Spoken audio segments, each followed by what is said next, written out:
Hey, it's Todd Fox here from the Halos in the Infield Network, covering your Ducks. And the hockey is in full swing. We are now 13 games into the season as we enjoyed another victory, and we'll get into that and much more on the show. But I have a special guest with us here on the Ducks podcast. It's Kyle, and how you say your last name, sir? Car, like a vehicle, There you go, not Carr. how it's spelled.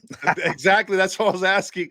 Kyle Carr right there. He is the host of Locked On Anaheim Ducks. So we're going to pick his brain, see what he thinks about the Ducks, and much more on this episode. No flashy intro this time, but let's just get straight to the meat and potatoes. Kyle, how long have you been doing this podcast for the Ducks? Well, I was just brought on to the Locked On Network in March of this year. So, right at the end of last season, where the Ducks found themselves pretty much near the bottom, struggling. They had an increase in points, almost a 20-point increase from the year prior in the standings, but still kind of towards the bottom. And now this year, they have absolutely taken off with the new coaching staff. They sure have. And before we get into that, I just want a little bit more background on you, Mr. Carr. Now, you've been through the good times and the bad times, a lot of bad times recently. How encouraged are you in seeing this young influx before we get into the coaching staff of players that they have not only drafted? I mean, because a lot of Ducks fans were kind of harsh on Verbeek and didn't think that he was doing the right things or moving the right way, but clearly they have some sort of agenda or plan because it seems to be working, right?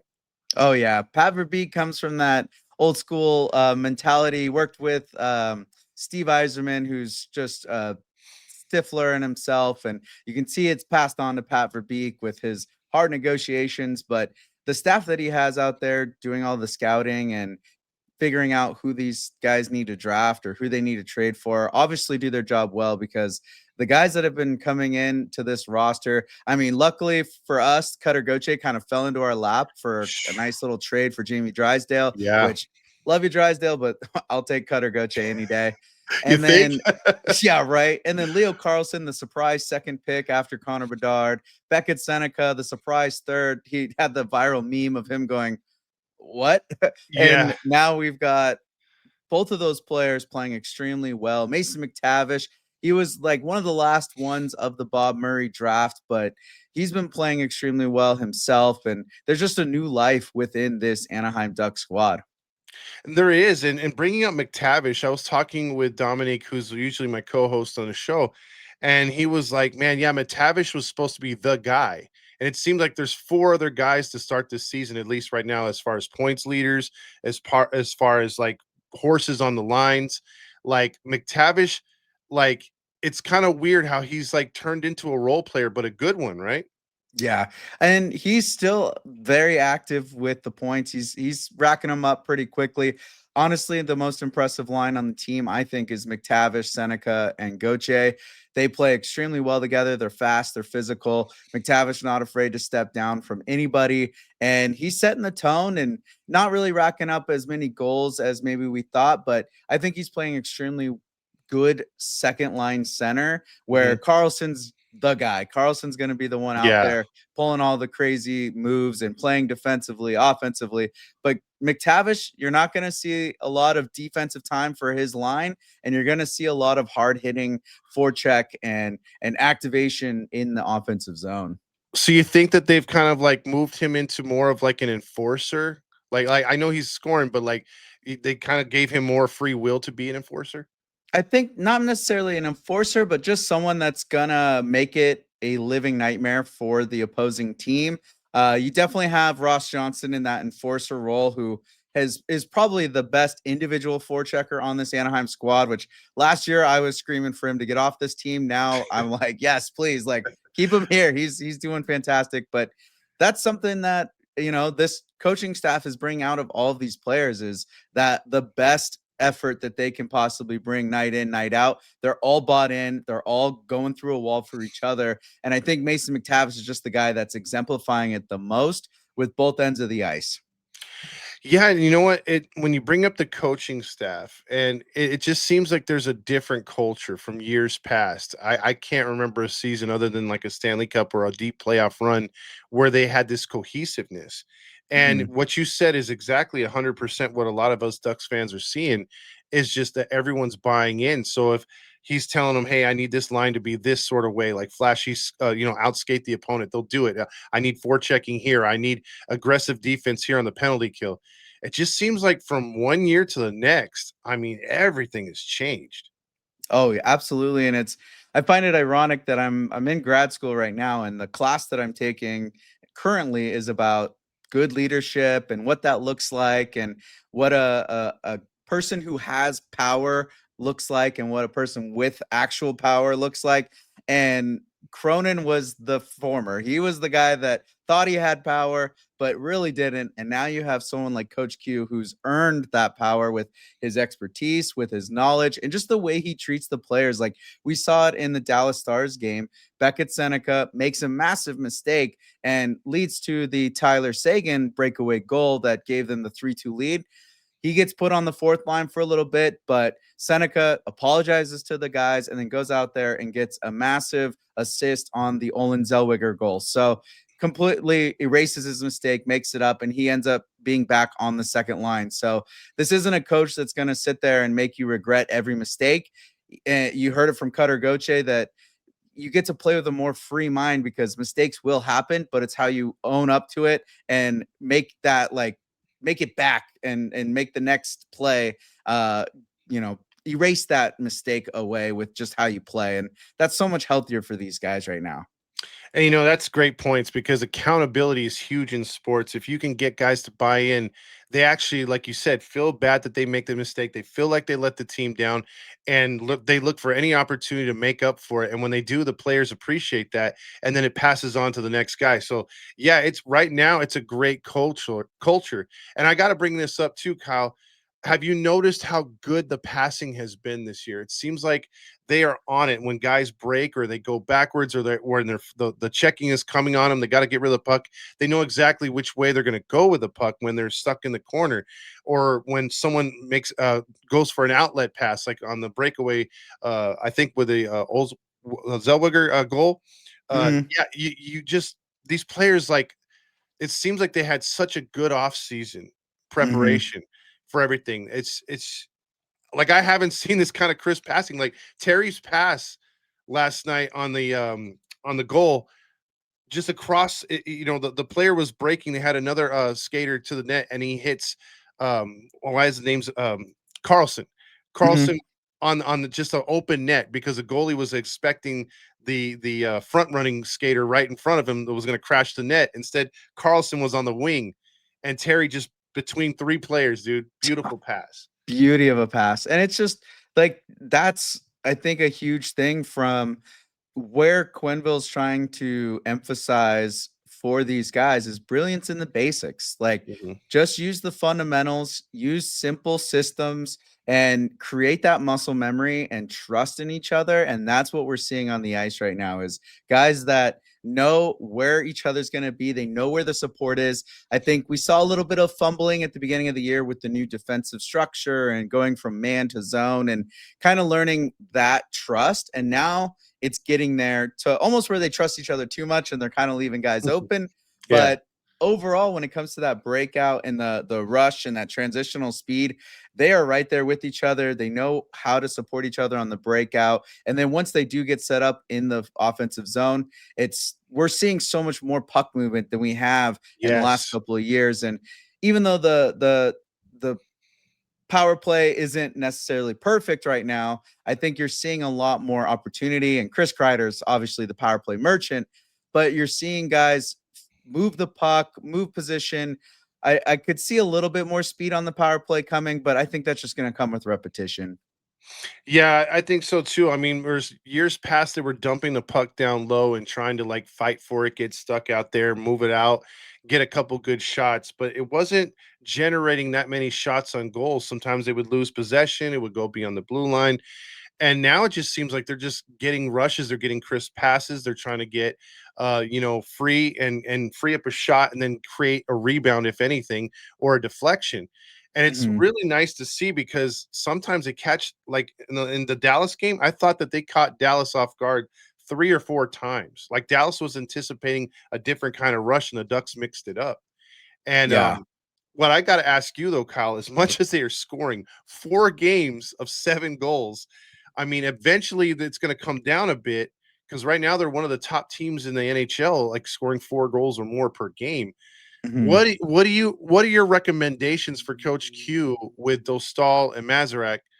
Um, like as far as is it much the goaltending that's been giving up goals on that side because we're having to score a lot of goals because we're giving up a lot of goals too, Yeah. or is it the defense is still learning? Which one do you think it is? I think it's a combination of the two. I mean, Dostal's numbers are pretty stellar, although he did give up 5 to Dallas, and it looks a little tough on you when you look at it that way. But I think the defense is kind of one of those aspects that needs to tighten up. And you look down the line, and the defensemen don't like. I don't think I don't if there's anyone on the roster that's a minus right now, but they are giving up goals, which and Mhm. luckily, for the plus minus stat, power plays do not count towards that. So that's probably why they have been giving up a lot of power play goals. And honestly, it just needs a little bit more tightening of the stick. We saw in the Florida Panther game, there was the Verhage goal where he kind of just tricked Truba down low, and Lacombe just couldn't get his stick in the way fast enough. I was talking to Tyler Maxwell, who's a former pro. He's out here in OC, and he helped train with Gudis all summer and rehab his knee. He was saying that's why I tell my guys, you got to lift that stick to the ceiling, like throw it into the rafters. So they got to get a little stronger on the sticks and a little bit more responsible with their sticks. A lot of penalties coming from those hookings and high sticks, and just little penalties that don't need to be taken by the Anaheim players. And that discipline of the stick work will come with being stronger on other players and on their sticks, but that does kind of come from the zone defense. You're not as much tying up an individual guy, you're more just trying to keep guys out of your area. So just a little bit of growing pains, and I think it's going to slowly come back down to earth as they get more adjusted and more comfortable with all of the new systems and just how Coach Q adjusts on the fly. Because I mean, they only have played 13 games. That's still a lot of time and a lot of runway for these guys to really dial down what they're trying to do. Yeah, and I think the more that they're able to pressure the offense on the side or on the stick side of Dostal because that's where he's been beaten a lot. And I think if the Ducks are able to keep the pressure on and are able to forecheck because years past they haven't been able to rough up keep the lanes clean. There's always Mhm. been all kinds of traffic in front of the goalie, and this year it looks a little bit cleaner, but still, there's been too much traffic, or not traffic, but too much puck play. Sometimes the puck's been in their zone a little too often.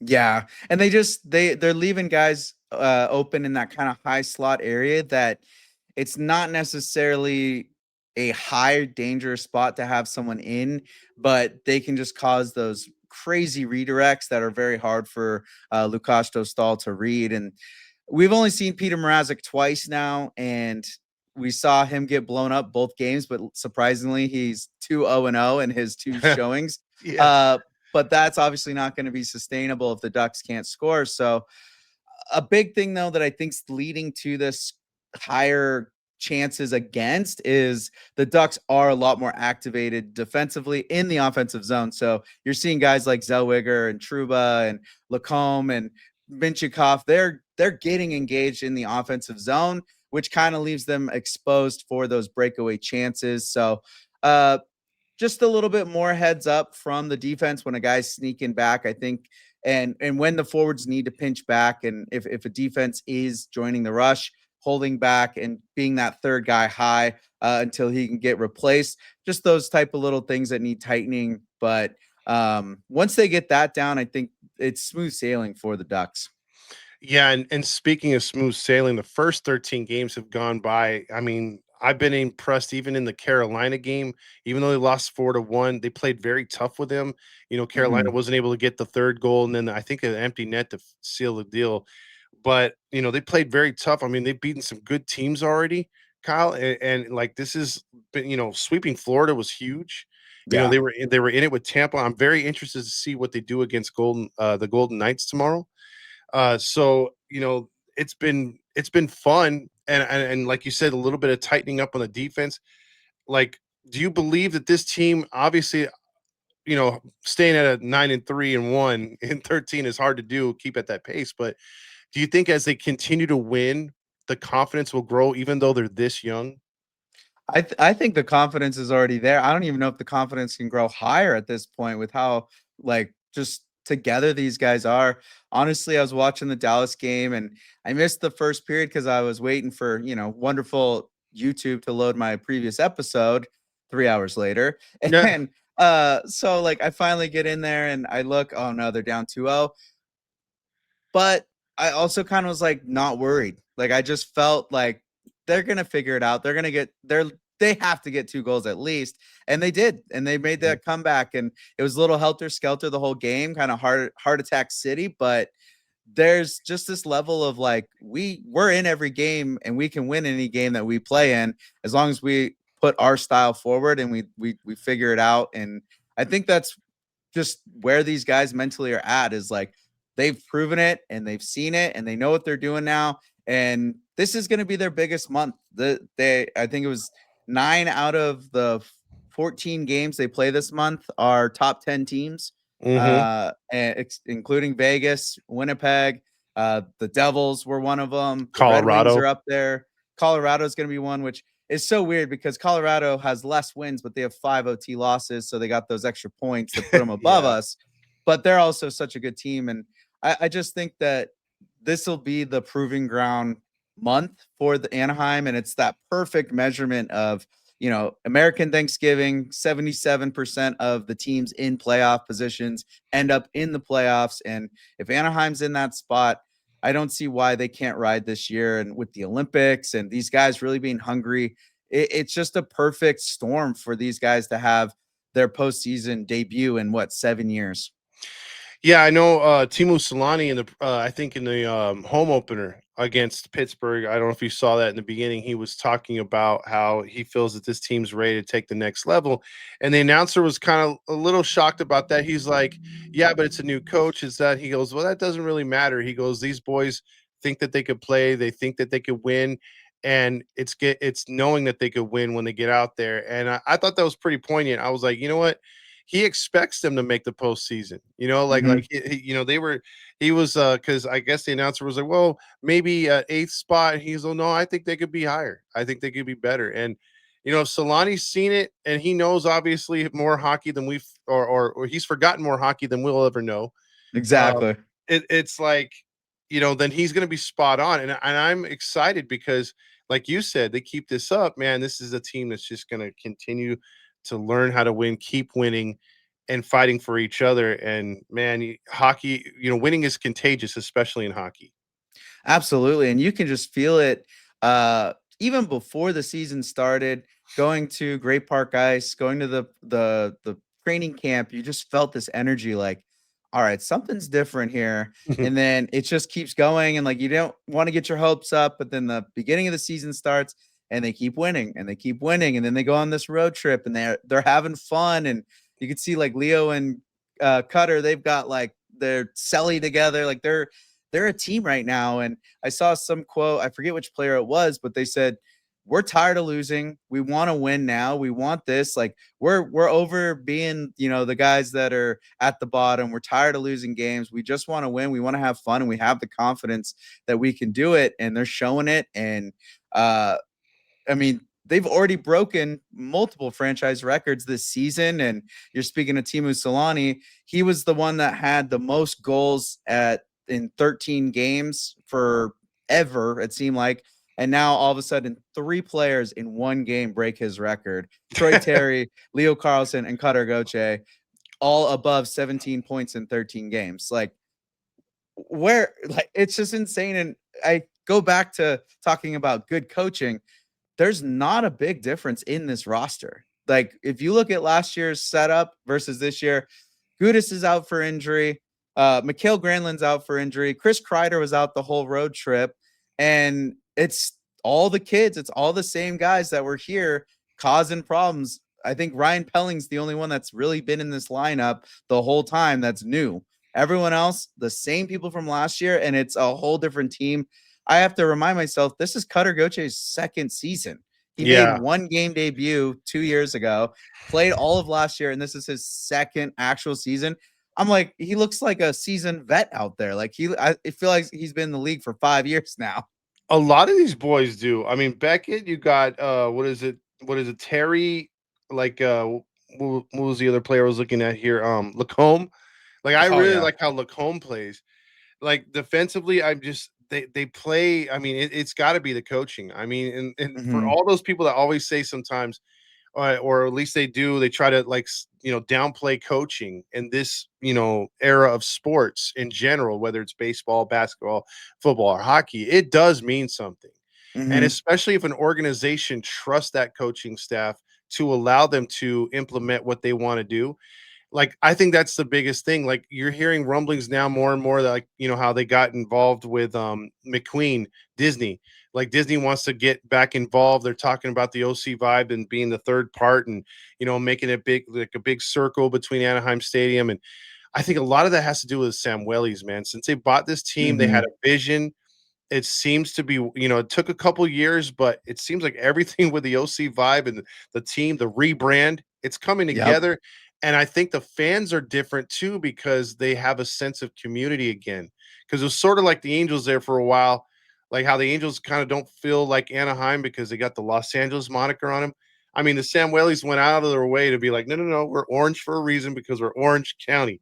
And I think Yep. that brought a lot of what is it called? More investment in the community because people feel Mm-hmm. pride now about the Ducks. Oh yeah. Well, it's if you go to any of the home games for any of the fans that don't live in Orange County, if you ever come out to a Honda Center game, every game they have some Orange County legend doing the intro. They have some Orange County legend in the intermission doing something. Like they've been bringing in all these local bands that started here in Orange County. They've been Mhm. bringing in artists, skateboarders, racers, F1 racers, like all of these local people that are just part of this community. They are putting so much emphasis on this is Orange County and Orange Country. We are one community, one tribe. Like I really like the way that they have been engaging with the community. The fan experience at the games are so much better. And like Yes. you said, the OC vibe, like talk about perfect planning. They bring in Pat Verbeek, who's really putting this team on track. They bring in a new coach. They're building this whole area for people to hang out around the center and like around games and be in a hub. And that's one thing I loved about TD Garden when I was living out in Boston is like you go to the Bruins game, everyone's there, like having a party, and then you all get funneled out into the Causeway Street, and it's like you're just there in the city doing stuff together as fans. Mhm. Anaheim, it's like, all right, bye, see Yeah, you later. I mean, it's pretty much like that. I think the only one they have that kind of makes it feel like a city type atmosphere is kind of Golden Road a little bit, Yeah, a little but bit, maybe yeah, Lazy Dog. yeah, yeah, but I mean, you go down to like, and before it was a Tilted Kilt, but I mean, you go down to San Diego, and that Oh, what reminds me of what you're talking Petco about. is awesome. Yeah, Petco's an amazing ballpark. Everything's just right there. Like where you leave Hmm. the confines and you're reminded, hey, I'm in the middle of the city. There's a ton of Yeah. things to do. So yeah, I get you, man, and I think the vibe is gonna give good vibes, no pun intended, for the people of Anaheim. I got to ask you this now. That we do like you probably do on your show too. The 3 stars. Who have been your 3 stars so far for the Ducks? Oh, that's a tough one. You got to pick three. I know I'm putting All you on the right. spot. I'm gonna go a little sidebar-ish. I mean, I want to put Lukas Dostal up there, but I want to say it's Leo Carlson, first star, Hmm. second star, Cutter Goche, and I mean, I guess it has to be Lukas Dostal as that third star, but honorable mention Jacob Truba. Talk Yes. about a guy that showed up, and I mean, and Chris Kreider, but a guy that had this reputation of being a dirty player, not defensively sound. He's not good. His under the hood analytics are bad. All this stuff. He just got his first penalty last game, and it was a basic hooking call. He's got 3 goals and I think 5 assists. Like I'm pretty sure, yeah, 8 points right now for him. He's plus 13. He leads the team in the plus minus category, leads the team in hits. He is playing extremely, extremely good hockey. And I mean, I did it in my episode today. I think that him and Zellweger are the best pair in the league right now. But he's setting a bar for the younger defensemen and just being a consummate professional. And I think you're seeing that out of every single player on this team. Not one guy is pulling the rope in the opposite direction. Well, I love that. I love the 3 stars and the honorable mentions, and you know what? To get to one of your points there too, is the fact that we were talking about one of the not talked about things too much so far into this season is the fact that the Ducks aren't taking those stupid penalties. Other than the Mhm. Dallas game where they did give Dallas 5 power plays, before that, there was not the stupid interference, the delay of game, the hooking, the slashing, those kind of penalties that were so rampant the last 2 years. Man, I mean, that's what surprises me. If you have to, I mean, I love the fact the way the passing's been so much crisper this year. But if you had to ask me what's one thing that's making a difference for this Ducks team, it's the power play. Like they're Yeah. not they're not in the box as much. Yeah. Their special teams have been spot on and their discipline has been so much better. And, obviously you're going to get a call that doesn't go your way here and Yeah, there. yeah. The Leo Carlson major and 10-minute game misconduct, like What a that was debacle. ridiculous, Yeah. absolute absurdness. But um, those are obviously going to happen, but yeah, like you said, nothing out of the box, nothing crazy where you're like, why did you do that? Mhm. I think the only delay of game really penalty we've gotten was the Ian Moore one against Florida, and it was, he looked over his shoulder, saw a dude about to run him, and he tried to hit the board, and those just happen. Like, but it wasn't just a blatant like, getting rid of the puck. And a huge thing that I've noticed is the icings are way down. Yes. Last year it was like Yes. ice, ice, ice. Like they're causing icings a lot. Like if they're breaking that puck out, they're breaking the puck out or putting it into space in the neutral zone, so it's not going to go for that full length icing. Like it just overall they're playing so much smarter hockey together. I gotta ask you an agree or disagree question on this one. Okay, so I had a theory along with Fernando about how they're playing and how they're wearing out their opponent. Because in the third period, it seems like they're getting a lot more chances, a lot more rushes. But do you agree that what you talked about, not icing the puck, unnecessary stoppages, and just playing cleaner hockey, no penalty hockey, is tiring out their opponents because of their youth and how they skate? Well, they're definitely a very, very fast team. I looked at the NHL Edge. I haven't looked at it recently, but kind of towards the middle of this season so far, they weren't at the top of speed, but they do have pretty good speed rushes per game and all that, like all the tracking that they do. But they're consistent with their speed. It's Mhm. not like it's not just Connor McDavid out there flying through guys. It's the entire group as a unit moving together with speed. And I think we saw that great example with the Olin Zellweger goal.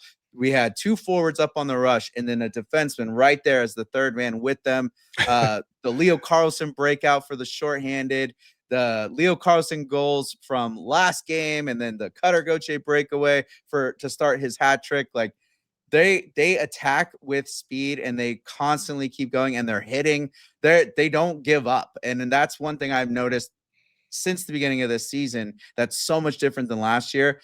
They never stop. There's no hanging their head down. There's no like dragging their feet. Like last year, I felt like McTavish would just kind of get stuck, hit a couple guys, and sort of like get back to the neutral zone and go to the bench or whatever. But now it's like bah, bah, bah. Like they are constantly they're dogging a team that they play. Like they're getting the puck back. Beckett Seneca leads the team in turnovers, and he's the rookie. Like this team is just doing everything that you can possibly do to win a hockey game, and it's fun to watch. Oh, it is, especially for Ducks fans like ourselves and you out there watching.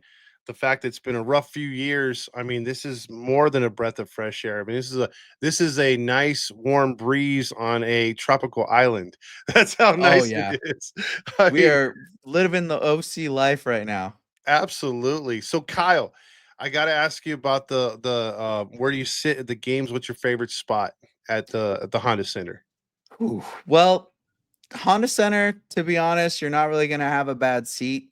Unless, I mean, just like any rink, if you're on those corners down low, you get that weird thing with the Angle. glass where it Yeah. warps it.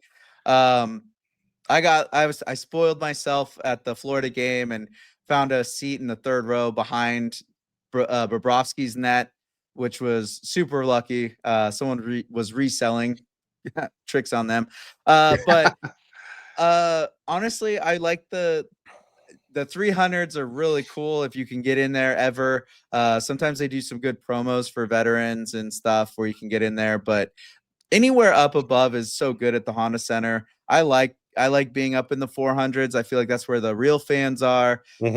You get the noise, you get the people that are diehard, and they go to every game, and they've been going to every game since '93, and there's so much that happens up there, and uh, you get to really see the game evolve, and like you could be at the very top nosebleeds, and it's still like you're right over the game. One of the more like horizontal arenas I've been in. So really anywhere that you find a seat is good to go. That is true. I mean, my dad has pretty bad eyesight, and he was enjoying the first time I took him to the game, and a couple other games as well. Like, and I thought, man, these are too high up, and he was following the puck, so he was having a good time. I'm like, all right, I'm satisfied with that, so that's good. Yeah. Now, as we move closer to tomorrow night's game with the Golden Knights, what are you expecting? Are you thinking Mrazek in goal, or they're going to go back to the stall? So this is the hard one. I was kind of mulling this over today, and um it's the first back to back the Ducks have had this year. Yeah. So this will be like, and it's Vegas and Winnipeg, like probably the two hardest teams you could have back to back Pick your at the beginning poison, of the right? year. Literally. And I was looking at it. Winnipeg doesn't shoot as much, but they have a lot more accuracy. Mhm. They're sixth in shot percentage. So they're out of the shots that they take, they're sixth place in scoring. Vegas is down at 11th. Ducks are in third. So the Ducks are putting pucks in the net when they're shooting. So that's a good thing to see as well. But honestly, I think if you want the strategy way, put Dostal in against Vegas. I think in my show I said Mrazek, but just for the percentage wise. But if you're trying to get those guaranteed 4 points out of Vegas, because if we beat them, that's 2 points that we get, 2 points that they don't. So it's like 4 points. Oh, yeah. Put in Dostal because they're in the Pacific Division, and that's who's kind of chasing with us, and then put in Mrazek against Winnipeg because they are in the West Conference, but they're in the Central Division, so it won't be as important to have the separation there. That's really the only thing that I could think that would separate them. But honestly, bring up Billy Huso. Like he's got two shutouts in San Diego. He's got a 919 save percentage, like 205, I think, goals against average. Like he is killing it in San Diego. Bring him up for a game and then Mrazek, take a break. But honestly, I think a lot of that of why Mrazek got lit up was the defense still adjusting and kind of getting Mhm. used to the new system of going from zone out of a man and really trying to figure out what their identity is as a team. So I don't think I'm as worried with Mrazek being in net as I was at the beginning of the year, but we obviously haven't really seen him get tested since. That's true, and it's been a while since he played because I think if Dostal goes tomorrow, that'll be 6 straight games, and then you'll see Mrazek. But man, if he gives up 5 goals, you might want to make a phone call to San Diego at least to see if he's ready. But Yeah. go to the right arm like that.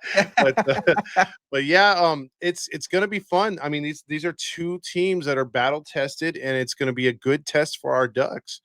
Mhm. So we're looking forward to it. So Kyle, I just want to say thank you again for coming on the show. Thanks Really for having me. appreciate it. And so he's from Locked On Anaheim Ducks. If you put just Ducks in, I found out you'll find the Oregon Ducks. So Yeah, you those gotta sneakers. yeah, you gotta put Locked On Anaheim Ducks and it'll pop right up and you'll see that beautiful orange.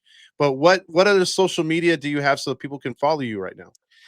So try to live tweet on X or live post, whatever the verb is now, on X at LO_Ducks. That's the Anaheim Ducks one. But again, if you just look up Locked On Anaheim Ducks, you should find me on any platform. X, Instagram, uh, TikTok, Blue Sky, Threads, all that stuff. But X is definitely where I'm a little bit more active, like communication, talking wise. But we're posting reels and stuff on Instagram, TikTok, and YouTube Shorts. So that's where we really have the podcast and everything is the YouTube with the regular podcast and then the YouTube Shorts and posts and all that. I guess I didn't know, but YouTube's apparently like a full on social media platform now. So check us out there. Yeah, I mean, you have chats and everything, like you said. It's much more interactive than it used to be. So that's pretty Oh cool. yeah. It's not just the I am the gummy bear video anymore. Yeah, those are long gone, right? Or the what's it called? The squirrel looking into the camera, all dramatic. Yeah. Yeah, For Charlie the unicorn. yeah. There you go. Uh, so we look forward to these next two games, and I'm sure he's going to be covering over there on Locked On. You can catch us here on the Heedy Network talking Ducks hockey, and if there is any breaking Angels news, we bring it to you first. Sell the team. Exactly. See, I knew you guys would like him. I mean, he talks our verbiage. So there you go. All right, Kyle, we got to hook up for a game here soon, man. Absolutely. All right, cool. All right, so for Todd Fox and Kyle from Locked On, we'll catch you next time. See ya.